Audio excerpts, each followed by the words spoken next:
ขึ้นตอนที่สามแหงมองด้านหลังตอนที่สี่ขึ้นรถขาขวา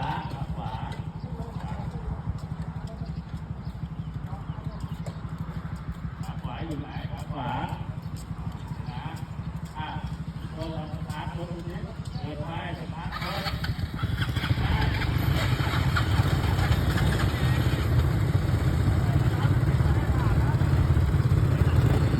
မောင်းရပြီ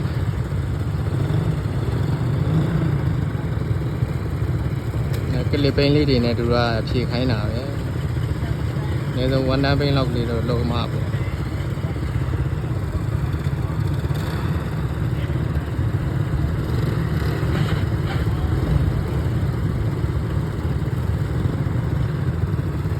လက်ပိတ်မောင်းပြရတော့မှာ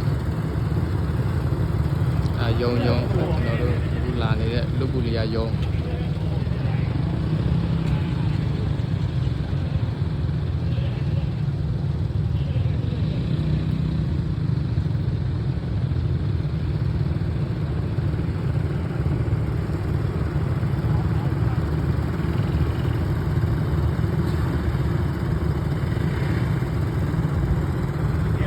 သူတို့ဆိုင်ကယ်သမားတွေတကြံတွင်းတော့လာပြီးတော့ဖြည့်ထားတဲ့လူတွေအခုကတ်ထုတ်ပေးကန်ဒီမှာသူတို့ထပ်ပြီးတော့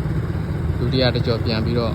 စာမိုးပဲဖြည့်ရတာဒါပြီးလို့ရှိရင်သူတို့ဟိုမှာကွန်ပျူတာနဲ့တခါထပ်ဖြည့်ရမှာ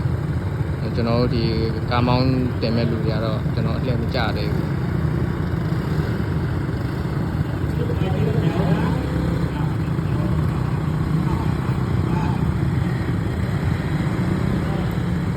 မောင်းရှီရတဲ့ကမောင်းပြ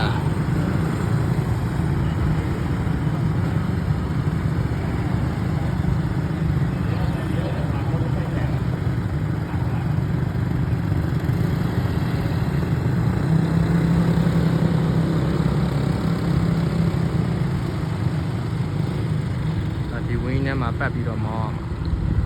အဝိုင်းနေရှိတယ်